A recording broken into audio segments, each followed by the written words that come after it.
Today's episode of the Gone Fission Nuclear Report is brought to you by Fluor. We're building a better world. Welcome to the Gone Fission Nuclear Report, your one-stop source for all the latest news from the Department of Energy's Environmental Management Program. Now, here's your host, Michael Butler. Hello, and welcome to the Gone Fission Nuclear Report. Today is Monday, January 9th, 2023. We're covering all the news from the Department of Energy's Environmental Management Program across the country. We thank our friends at Fluor for being presenting sponsor for today's episode. Reliance on on-site disposal for contaminated waste and debris has made a huge difference in EM's ability to maintain schedules and manage costs for environmental cleanup. But as the cleanup mission continues, some sites now see the need for additional on-site disposal capacity. One example is Oak Ridge, Tennessee. When you tear down the first ever gaseous diffusion complex, it makes sense that your on-site disposal capacity would become strained, especially when you still have so much work left to do at two other major facilities, Oak Ridge National Laboratory and the Y-12 National Security Complex. DOE Regulatory Affairs Specialist Roger Petrie describes the kind of waste that goes into the on-site disposal facility. The waste that we dispose of on-site is really, it's hard for folks to understand this, but it's really just construction debris. It's an old building that parts of it have low levels of contamination in it. It's enough that it can't go to a regular landfill, but it really is not that bad. The stuff that is bad, the stuff that is highly radioactive, that is true waste, that is greater than Class C waste or is a listed waste, we ship that off-site. We've done that on our own for the last 20 years. We'll hear more from Roger later in the podcast, and we'll be back with today's headlines right after this from Fluor.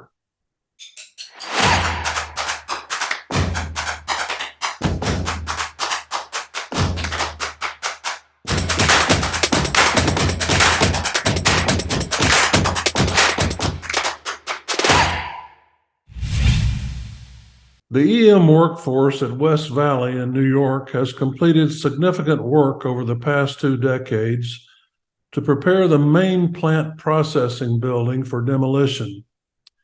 The 5-story, 350,000 square foot building was constructed in the 1960s. It was a commercial reprocessing facility designed to recover reusable uranium and plutonium from spent nuclear reactor fuel.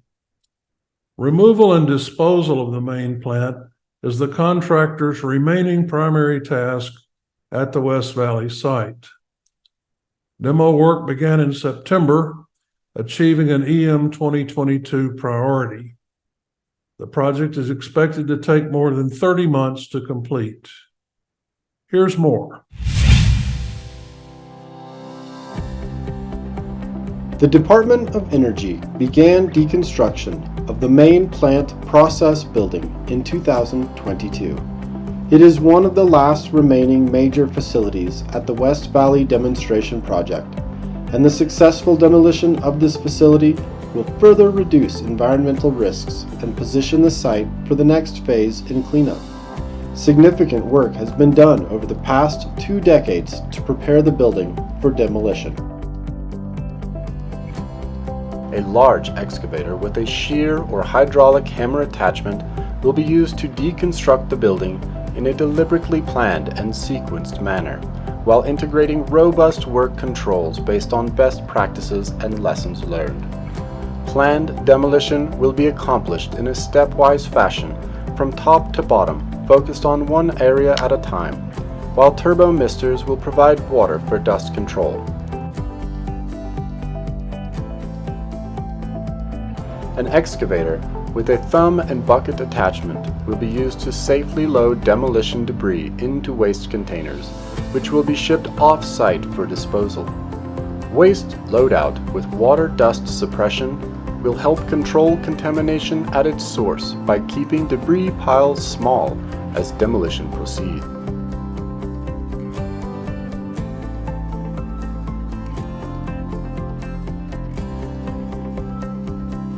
Demolition water will be collected within the demolition work area using installed berms, as shown by the green line, which will include water used for dust suppression and precipitation that falls within the work area.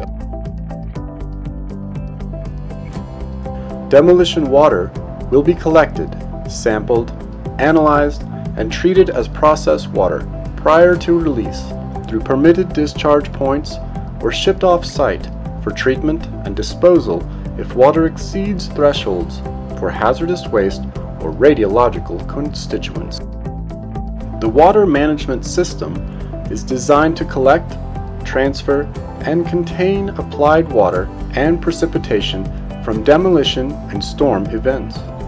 It includes equipment such as large tanks, as shown for collection, storage, sampling, pumping, treatment, and water disposition.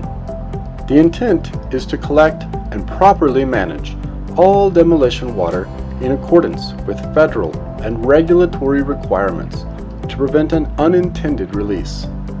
Water management will be operated with standard operating procedures and will have continuous oversight during demolition operations.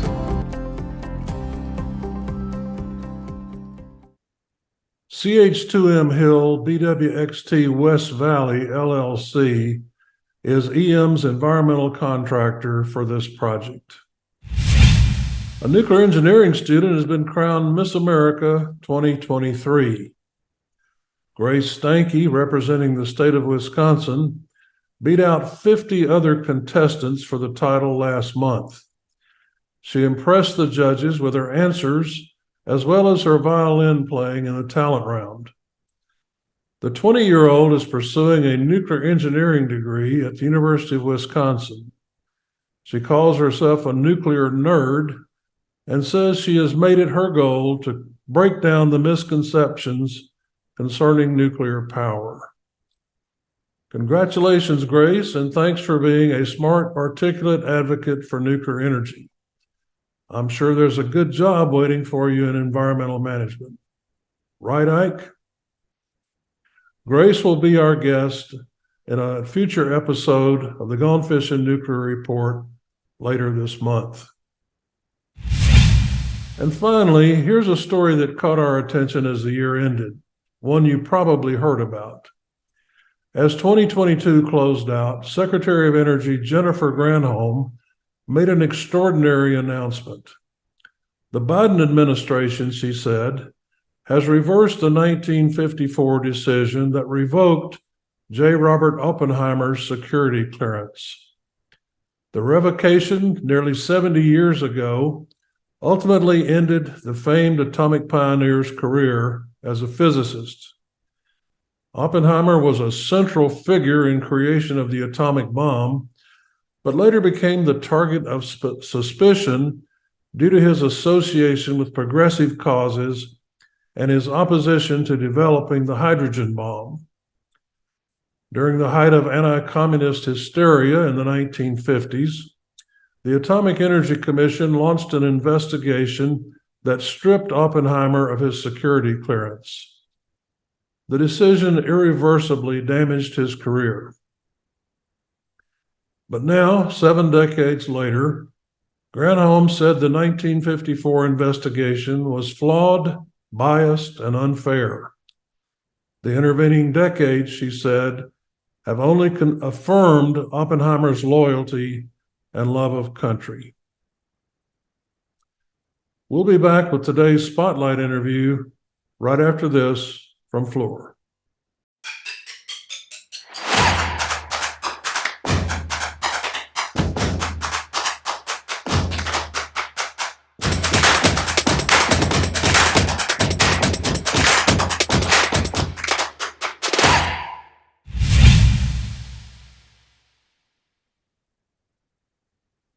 Major DOE cleanup sites rely on on-site disposal for handling waste and debris from demolition projects.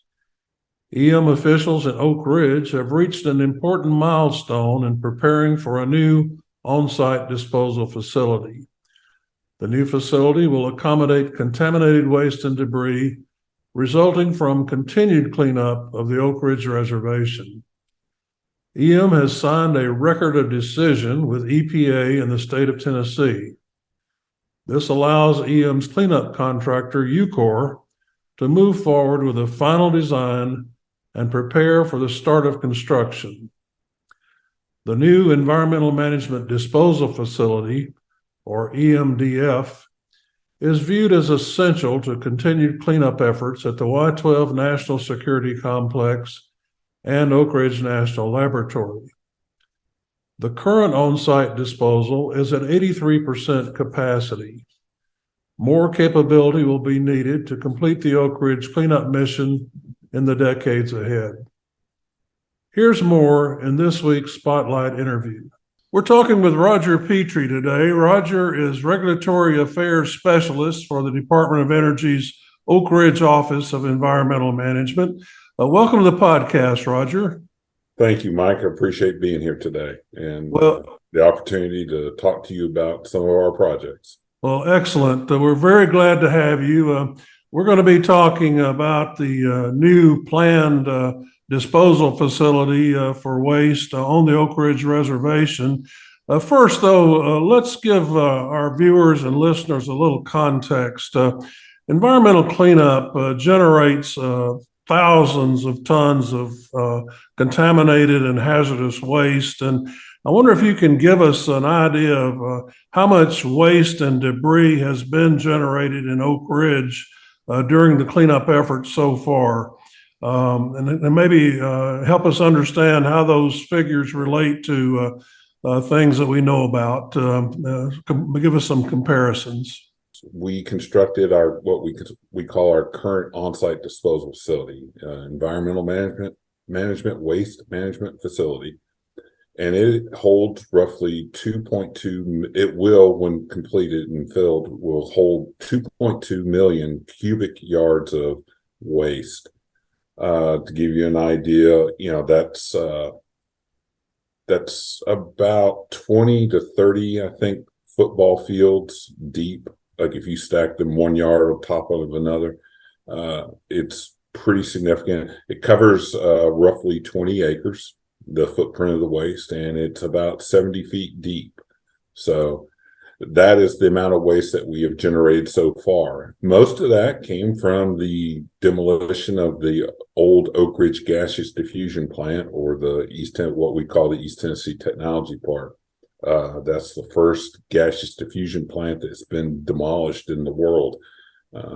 It's quite an accomplishment, and we are rapidly closing in on complete remediation there. We're currently doing soil remediation activities, which also generates quite a bit of waste, the contaminated soil that we dig up. Now, what has happened is we've completed that work effort, but we still have to clean up. We have cleanup activities at the Y-12 Nuclear Security Complex, where there's a national security mission going on, but also there are a large number of old 1940 circa buildings that need to be torn down there, both to make room for future mission and also to get these old buildings out of the way because they present a hazard to current mission activities.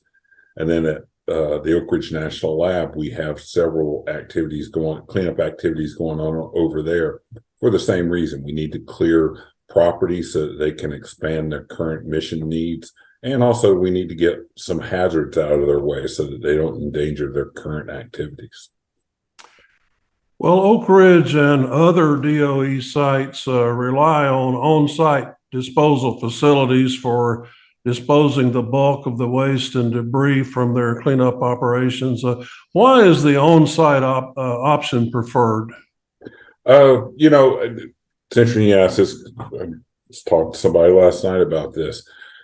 In an ideal world, if we had unlimited funding and we had unlimited schedule, and there were no political strife or disagreement in the country, the best thing we would do is we would find a remote, deserted place out in the western United States where nobody lives, and we would send all our waste out there. The reality is there's a finite amount of money that we are budgeted for doing our cleanup. So we have to use that money in a way such that we can get our cleanup done with that, but do it in a safe manner. Unfortunately, there's not enough money to send all of our waste out west. It costs 2 to 3 times as much money to ship all of our waste out there as it would to construct and operate an on-site disposal facility. What we do is we design and build these on-site disposal facilities to what we call hazardous waste standards. There's like a hazardous waste landfill. These are built the same way. They're designed to be protective for over 1,000 years. And we do that because not only is the cost of shipping prohibitive, but it also, things like we're under an executive order to evaluate our impact to climate change, for instance, and sending hundreds and thousands of trucks driving across the country or trains going across the country generates a lot of greenhouse gases that we don't have to generate if we just ship the waste 2 to 3 miles down the road to our on-site disposal facility. And then on top of that, there's always the risk that we run of the disposal facilities out west can, at times, for a variety of reasons, block us from disposing of waste. If we are in the middle of a large demolition campaign and something happens in our disposal facilities out west, say you can no longer ship any waste, that creates a critical situation for us where we are in the middle of demolishing a very large building and we have to just stop. And the consequences of that are that it's very damaging to our workforce. We have to lay people off. We can't just pay people to sit around. So we would have to furlough our workforce. And these folks aren't just going to wait around while we get all our issues worked out. They're going to go find other jobs. And there's lots of other jobs for people with these qualifications right now. And so what would happen is maybe we would get our issues worked out, but now our workforce is gone. And it would take us probably 1 year to 2 years is our best estimate of how long it would take to hire in green workers and get them trained and the appropriate training and get the skill set they need to do this kind of work. So our workforce is extremely important to us. And by having on-site disposal, we can ensure that our disposal will not be cut off from us so that we can plan and execute our work in a very level manner such that we can maintain our workforce, we can maintain our level of effort, and all this plays into making us what we call investment worthy with our appropriators. They look at us and say, we're sending this amount of money to Oak Ridge, and they are using it wisely. They're getting a lot of work done for this amount of money, and it increases their confidence in our ability to use taxpayer dollars wisely, and it keeps the money coming, which is what we need. So the on-site disposal really gives you more control over your total program and yes, keeps you from having interruptions and interference, and is also safer in that it reduces the amount of shipments that might have to go correct, over the highways and through towns and cities. Right. For instance, here's a very good example. When we evaluate the off-site disposal option, one of the computer models that we have to run is a transportation model, and it estimates, given the number of trucks that we would have on the road, the distance they would have to travel, and the amount of time they would travel, it estimates how many fatalities that there would be associated with that much traffic, that increased traffic on the roads. Those models indicate that we would have 5 fatalities related to our shipment of waste. The way we dispose of waste on site right now, we have a dedicated haul road that is closed to the public so that it's only our trucks on that haul road. We've been operating that for 20 years. We have not had a single injury or fatality on that road. So in some sense, we have saved 5 lives. And to me, that is a huge, you can't really put a cost savings on that. Mm-hmm. You know, I know, you know, people try to do that, say, you know, a human life's worth this much money, but the reality is that it's a infinite savings, I think, in my book. Well, you've identified the need for an additional disposal facility, which you're calling the Environmental Management Disposal Facility. Sure. And that was the purpose of having your meeting in Oak Ridge with the public to kind of explain the need for that facility and the benefits and the safety considerations. The current site, you mentioned it's 20 years old now. It's been operating for 20 years. It's called the Environmental Management Waste Management Facility. And you say it's nearing capacity. What is the current situation regarding its capacity, and when will this new facility be needed? So the current facility, you're correct, is nearing its end of life. It is right now, it is about 84% filled. So we have about 16% of the volume available to us. We estimate that given our current program and the way we are disposing of waste, we try to maximize that volume the best we can by sorting and segregating our waste, and waste that does not have to go there. We try to send it to wherever it can go. For instance, if we come across waste that does not have high levels of contamination, has no contamination in it, we send it to one of our other permitted landfills. We treat this volume of capacity that we have left very delicately. It's very valuable to us.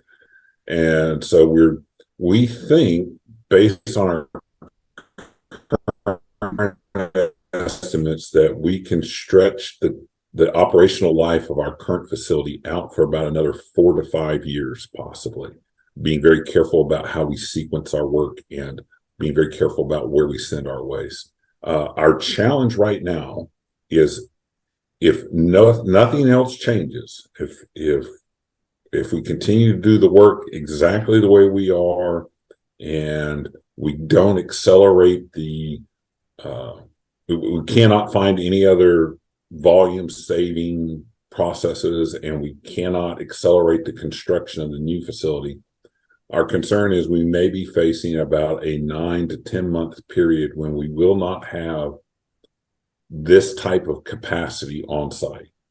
And that could be really damaging to us. Now, what we have tasked our contractor, UCOR, with doing is finding ways both to accelerate the construction, such that we can open the new facility sooner than anticipated.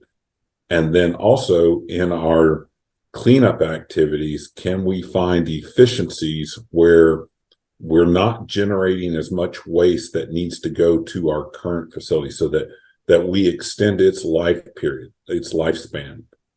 That way we can close that gap and hopefully close it such that we will actually not have any period of time when we don't have this type of on-site disposal capacity. And we feel pretty confident that we're going to be able to close that gap. Well, it looks like, from what you just said, that you would be in the 2027, 28 time frame when you need to bring this new facility online. Would that be correct? Yeah, I think we're really looking at it about 2028, maybe 2029. Okay. Right? 28 is probably the best number. So the cleanup of the Oak Ridge gaseous diffusion plant was a massive undertaking. As you said, it's the first time a gaseous diffusion complex has been torn down in the world. It's the first time ever, and it obviously generated. It was at one time the largest building in the world. Generated a lot of debris and waste, and so a lot of space was required to take care of all of that ETTP demolition. And you still got a lot of work left to do at Oak Ridge National Laboratory and at the Y12 plant in terms of tearing down and completing demolition on old Manhattan Project facilities. So there's still a tremendous amount of waste that's going to be generated over the next decade or two, which will require this additional space. Correct. While, for instance, of the remaining cleanup, the majority of volume will come from the Y12 facility. There are 9 buildings. There are 9 main buildings located at Y12. While none of them are as large as the gaseous diffusion buildings, they are still, each of these buildings are hundreds of thousands. They have a footprint of several 100,000 square feet, and they're multi-story. Some of them are 2, 3, 4 stories high. And these aren't normal residential, it helps to understand. When I say a floor, I'm talking about a floor that is each floor is 20 to 30 feet. And so these buildings are they're massive. And there are 9 of those. And then there are just almost innumerable other smaller buildings at Y12 that have to be taken down too.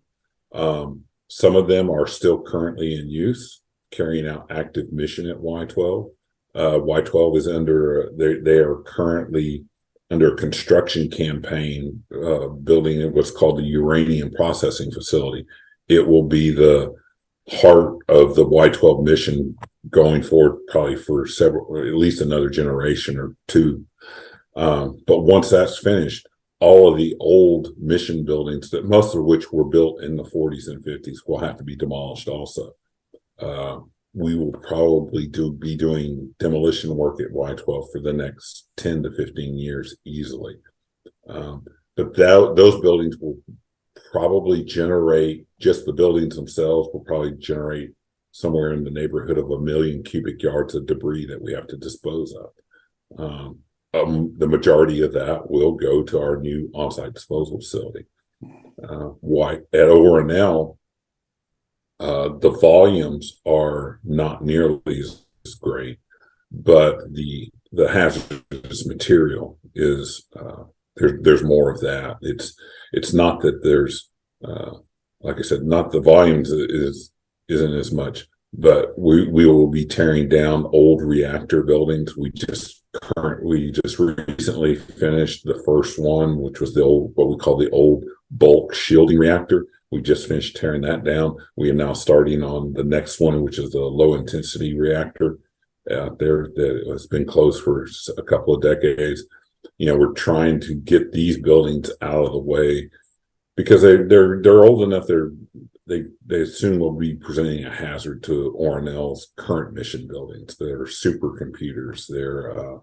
They're national security facilities. They're all their new chemistry buildings and research facilities that they're building.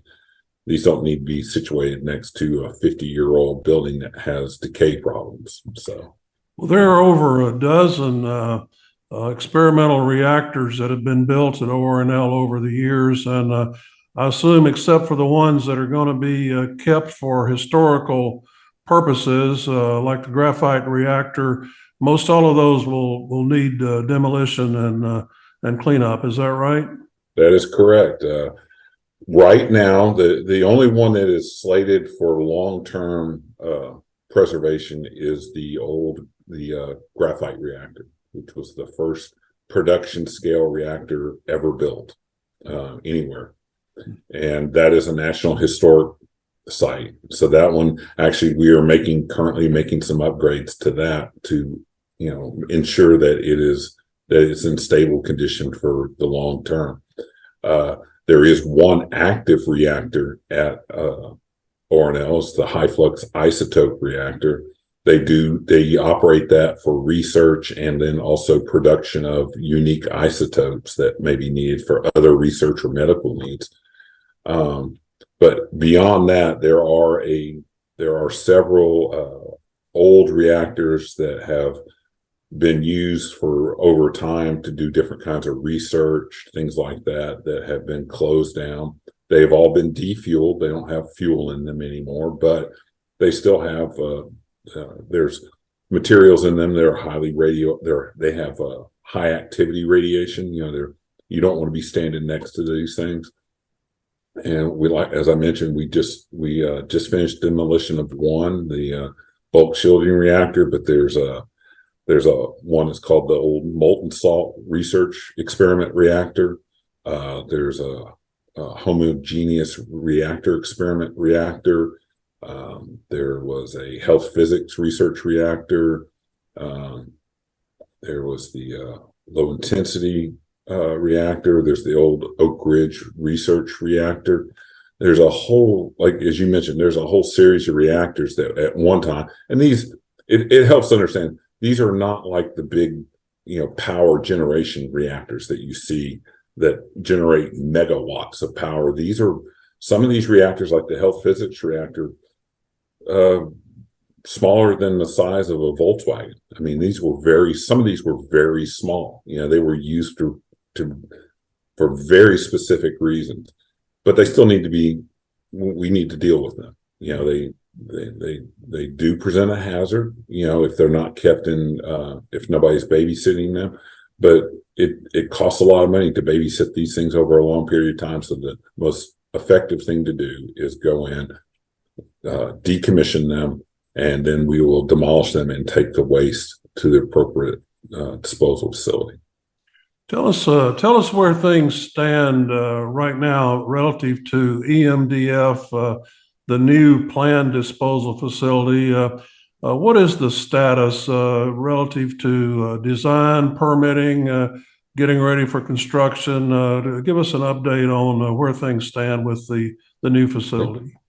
So this facility, because it will be used to dispose of CERCLA waste, is a CERCLA project. And because of that, it doesn't technically have maybe we'll stop here a second. Most of us know, but give us a thumbnail on CERCLA. That's a federal law that governs environmental cleanup, basically. Yeah. So many people will remember up in New York, outside of Buffalo, there back in the 70s, there was a site called Love Canal. It was a neighborhood where an old chemical company had operated, and they had buried drums of toxic waste. And it was eventually the company went out of business, went bankrupt. The owners gone the way of the wind, and it turned out this needed to be cleaned up. Well, it was very expensive, and nobody could afford it. There was no responsible party. And so the federal government established what was called the Comprehensive Environmental Restoration and Compensation Liability Act, CERCLA. A lot of people know it as Superfund. And basically what they did is they the federal government set up a fund to pay for cleanup of these sites that had no owner or had legacy waste that there was no rule at the time about you couldn't do that. But now we realize, we can't just leave this out there. The Oak Ridge Reservation, parts of it are governed by this CERCLA cleanup. On the Oak Ridge Reservation, it is done in conjunction. It is a 3-party agreement between the Department of Energy, the Environmental Protection Agency, and the state of Tennessee. And we operate under a thing called the Federal Facility Agreement. And under that, we plan out and execute the CERCLA cleanup of all this historical contamination in these old facilities on the reservation. To do that, we need this on-site disposal facility. So it is a project under CERCLA. DOE planned it out, and we have been working with EPA and TDEC. We have to get their agreement on different aspects of this. And actually very recently, as of actually September 30th of this year, we 2022, we got what was called a record of decision signed by EPA and TDEC and DOE. And it's basically, it's a sort of a milestone. It's a watershed moment in a project because it's where everybody agrees, yes, we need to do this. We've been working toward that for a number of years and finally got it signed. So what happens now is that by signing that document, it allows DOE to begin to expend large funds to start planning and doing field work to prepare for this the design construction of the landfill. Where we are right now is we are starting what we call early site preparation. We're doing things like where this facility will be located on the reservation. To put it there, we will need to move two roads. There are two roads that one road crosses in the footprint of the facility, so we need to move that road. Well, to move that one, we have to move another road. And to move those roads, we've got to clear the forest area where those two roads will be located. So we have to go in and do some tree clearing. This facility, the disposal facility, will have an associated support facility with it, trailers for the workers. It'll have a water treatment facility. All of that requires utilities. So we're having to run new electric to them, new water supply, sewer lines. We're going to have to build new roads to access that area. Things like this, we're just now beginning that function. And of course, we have to get agreement from our state and EPA counterparts to make sure that we're doing this work appropriately. Once that work's done, we will do what's called in agreement with our regulators, we're going to do what's called a groundwater demonstration project. We need to demonstrate that once the facility is put in place, that the groundwater underneath it will be low enough that the groundwater won't rise up and infiltrate the facility and get into the low levels of the waste in the facility. We modeled it. The model seems to indicate that will not happen, but to be absolutely sure and to give everybody a higher level of comfort, we're actually going to go in, clear the area where the facility will be located. We'll put a liner over that entire area and monitor groundwater levels for 2 years. It'll mimic what will happen when the facility itself is actually put in place. And we will demonstrate by doing that, we're confident that we will show that the groundwater level will actually drop because you'll have this big impermeable facility on top of it. So that will be the next step. And then while that will take about 2 years of monitoring. And while we're doing that, we will start our preliminary and what we call our 30% and 60% design of the facility. How will we construct, it involves the plans for the water treatment facility. It'll involve the plans for the support area. It'll include the engineering drawings for how the liner underneath the facility will be constructed, how the berms will, the actual engineering drawings of how it will be constructed. All of that still has to be done. And that all takes time to get there. This isn't like going just out and digging a hole in our yard so that we can plant a tree. This is a very large engineering exercise, and a lot of construction has to happen. A lot of earth moving, a lot of materials have to be procured and brought on site, things like that. Well, another thing you're doing is you've started your public outreach program where you're communicating with your neighbors and with the public at large about the facility. What kind of concerns are you hearing back from the community? Is there anything in particular that people are worried about related to the disposal facility? There is, and that was one of the reasons we had our public outreach effort last night. Was during our part of the circle process requires us to have a public comment period where the public can write in and send us questions, and we have to answer those questions. And as part of that, we have to have a public meeting where we present what we're going to do, and the public has the opportunity actually in person to voice their concerns. Through that meeting, and we actually had 2 of those meetings, this project, the planning and execution of this project up to now has taken a number of years. And because it's taken so long, we ended up having another we've had 2 public comment meetings. One was this last summer or spring.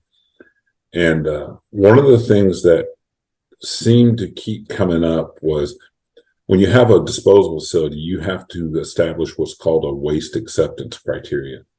And what that is this says, this is the kind of waste that we will allow to be disposed here, but there's some waste we won't. There's waste that we say, we're not going to take that.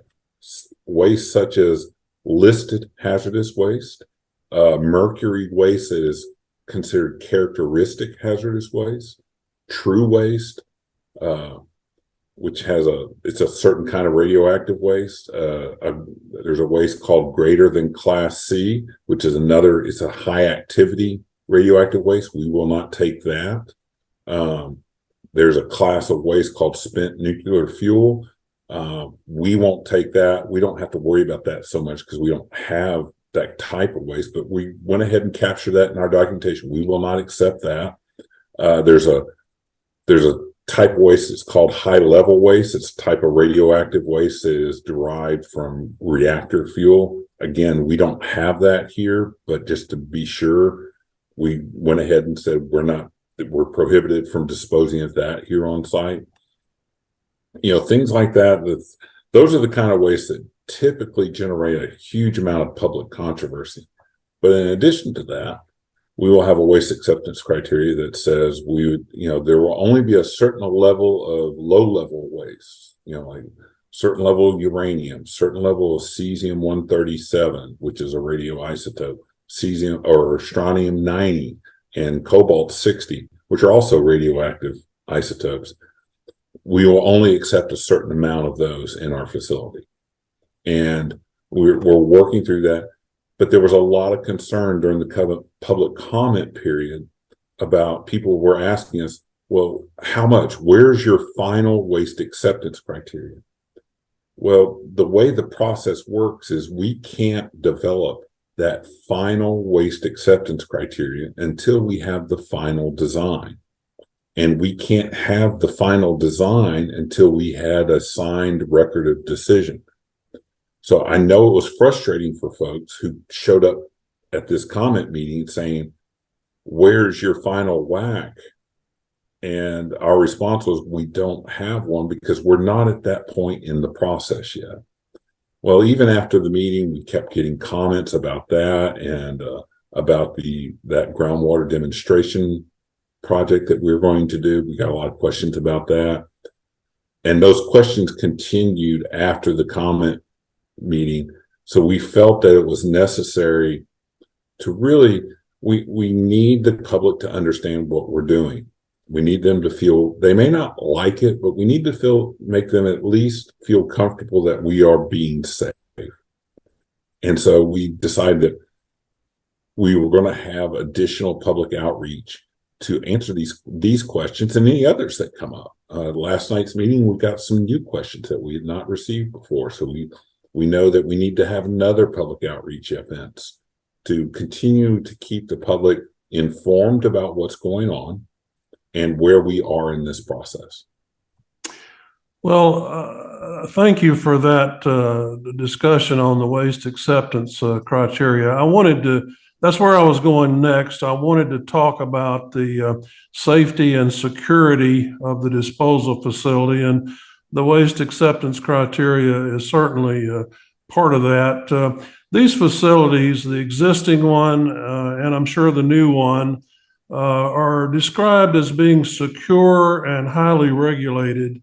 Let's talk about the security and regulation that goes with these facilities, starting with the fact that they're located on the Y-12 site, which is one of the most secure and protected areas in the entire United States. And you had mentioned earlier that there's a dedicated haul road. So give us a little tutorial on the safety and security that's available for these sites.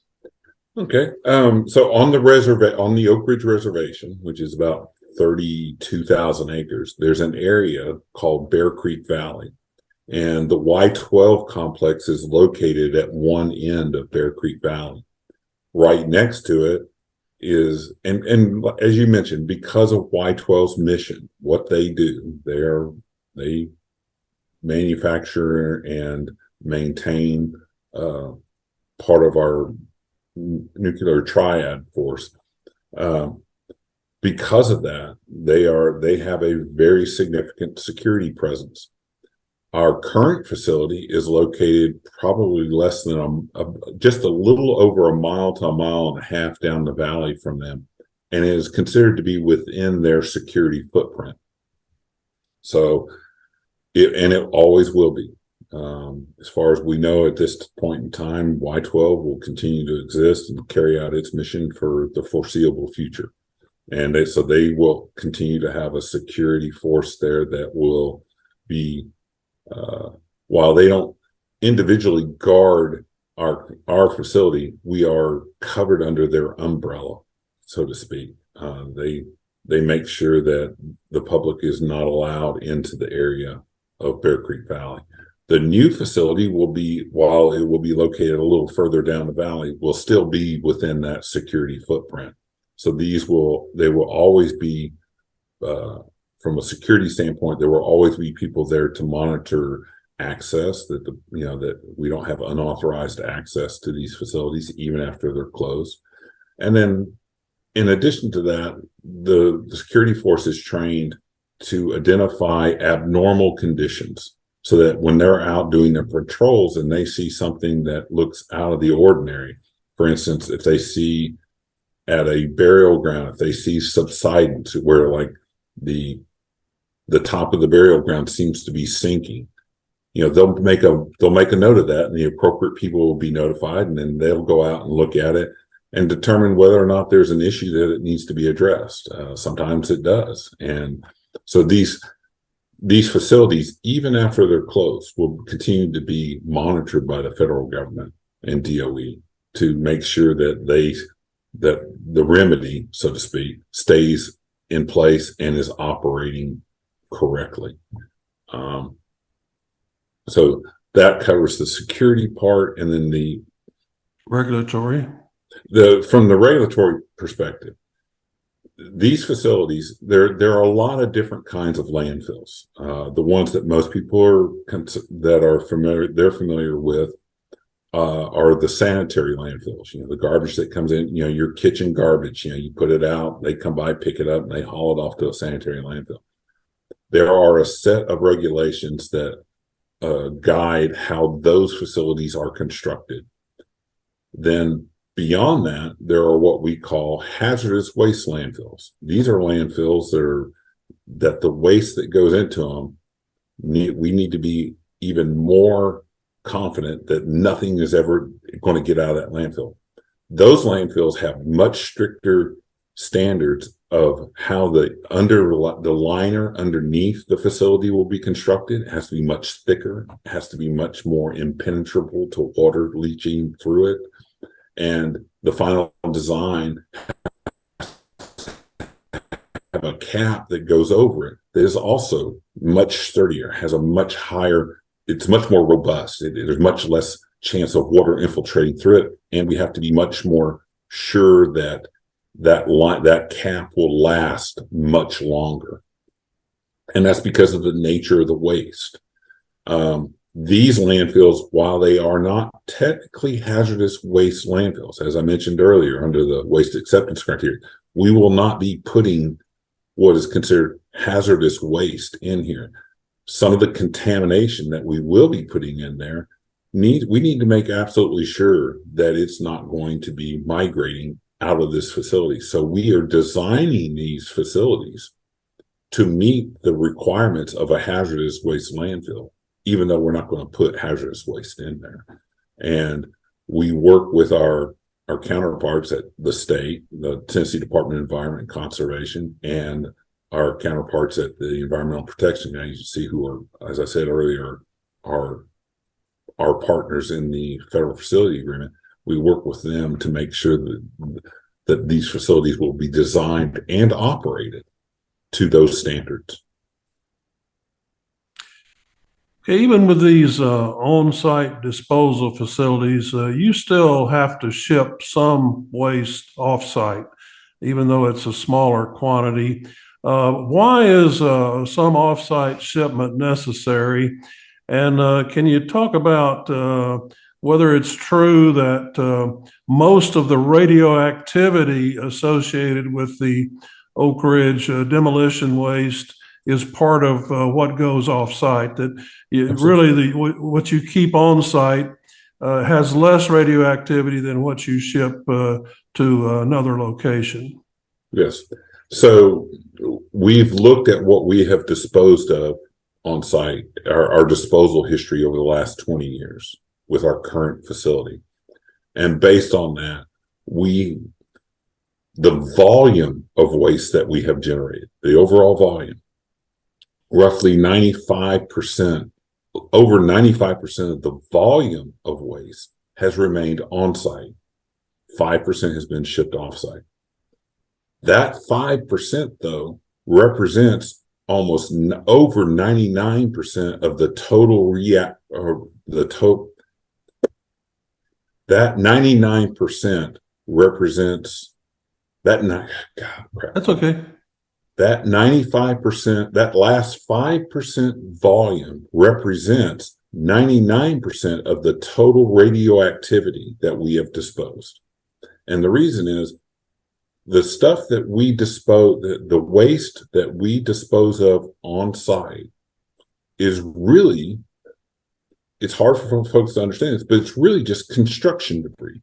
It's an old building that parts of it have low levels of contamination in it. It's enough that it can't go to a regular landfill, but it really is not that bad. The stuff that is bad, the stuff that is highly radioactive, that is true waste, that is greater than Class C waste or is a listed waste, we ship that off site. We've done that on our own for the last 20 years.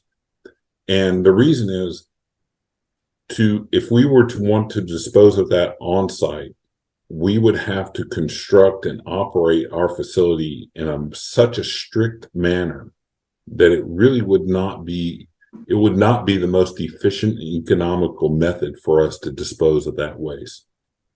By shipping this particular volume of waste off-site to appropriate approved disposal facilities, we are making the most of the taxpayer dollars. We're using them as efficiently as we can to achieve the cleanup that we need to have done. Well, let's talk just for a minute about safety. You've got a 20-year record with the current disposal facility, and it has really created a very impressive safety record over that time. It's been recognized by the National Safety Council and by the Department of Energy. What goes into ensuring the safety of the landfill? First and foremost, it's the dedication of the workforce that we have, that both DOE and to a large extent our contractor UCOR have created a culture that rewards safety and constantly reinforces the concept that safety is the number one priority. Every day, our workforce has what's called a pod, a plan of the day meeting. And that meeting starts off with a safety topic every single work day. Safety is the number one thing.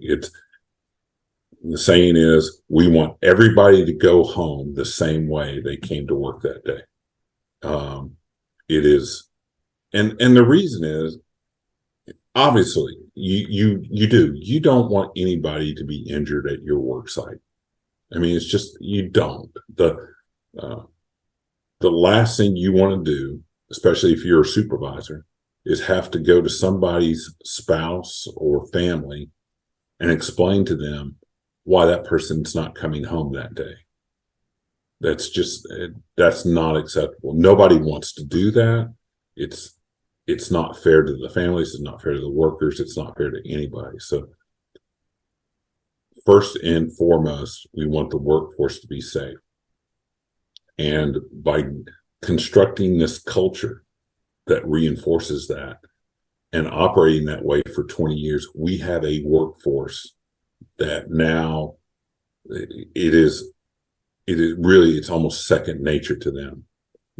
One of the first things you want to teach people is look for the things that are, be aware of your surroundings. Look at what's going on around you. Look for things that don't seem right. If they don't seem right, then point them out. On every single one of our projects, every worker has what's called stop work authority. If they see something that's going on that really is just unacceptable to them, that they say, this is not right, somebody's going to get hurt, they have the authority, no matter what it is, to say, stop work, everybody back off, let's look at this, what's going on here. And it's been exercised a couple of times and several times. And the reality is it's probably saved somebody from an injury or worse. And because of that, and the dedication of the management to that philosophy, the current on-site disposal facility, as you pointed out, has operated for 20 years now. Just this year, they had their 20th anniversary of operations. They've operated for 20 years without a serious accident. Now, we report every incident where somebody, I've done this myself, when you close the car door on your finger, that's a safety thing. So, all of these all things like that get reported. I think we could all admit, though, that closing the door on your finger while it's extremely painful is not the most serious thing that's ever happened.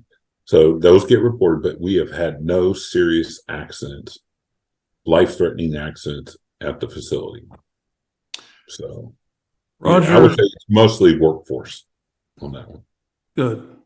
Roger, we've covered a lot of territory in this conversation today. As a final thing, I'm just wondering, is there anything else that you would like to tell our viewers and listeners that we haven't covered? Is there any other information that you'd like to share?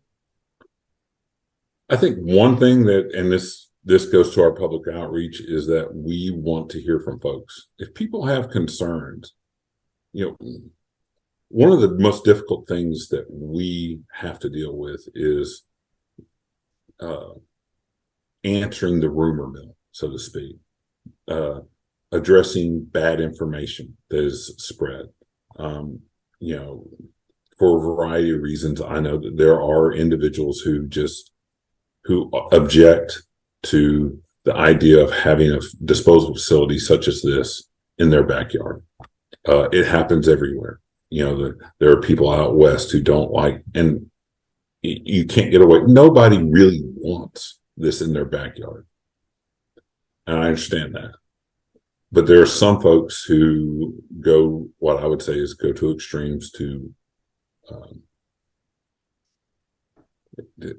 try to prevent that from happening. And so a big thing we have to deal with is we are constantly trying to address concerns. And the best way we can do that is if people have concerns, please express them to us. We will try to answer any question that is put to us about this facility.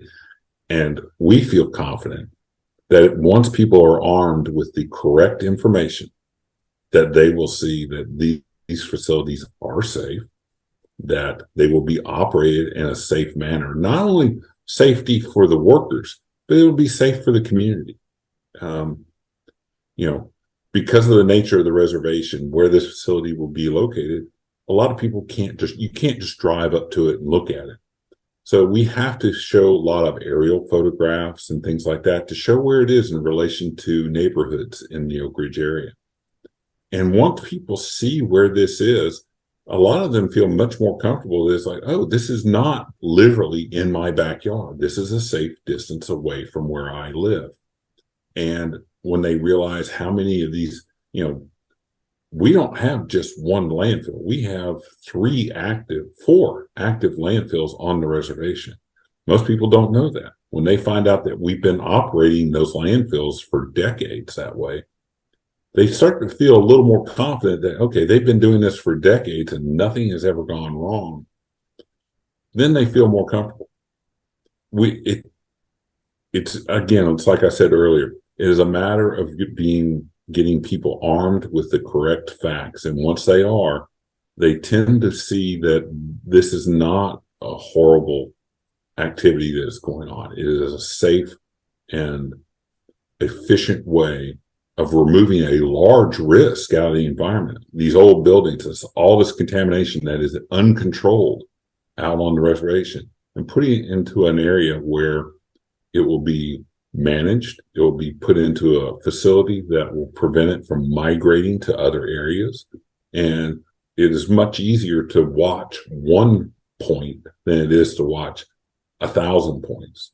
So, Roger, if somebody has a question or a concern, how do they get that to you? Is there a website, or is there some means that they can communicate with you?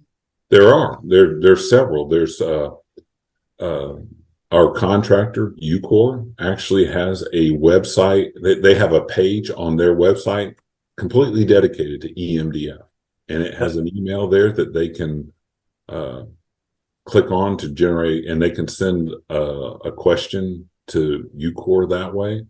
And that's ucore.com. Is that correct? Is that correct? Yeah. Yes. If they will do a internet search for that and just say Ucore EMDF, the first search result that comes up is that page. Okay. In addition, they can go to the Oak Ridge Office of Environmental Management, DOE, webpage, and there is a link there to our public affairs. And any question they have, not just about EMDF, any question they have about environmental management in Oak Ridge, they can send that question to them, and they will find an answer to that and respond back to that. Okay. Roger Petrie, Regulatory Affairs Specialist, DOE's Oak Ridge Office of Environmental Management, has been our guest today. Roger, thank you very much for being with us. This has been very informative, and we appreciate you taking time to talk to us. Mike, I appreciate for the opportunity.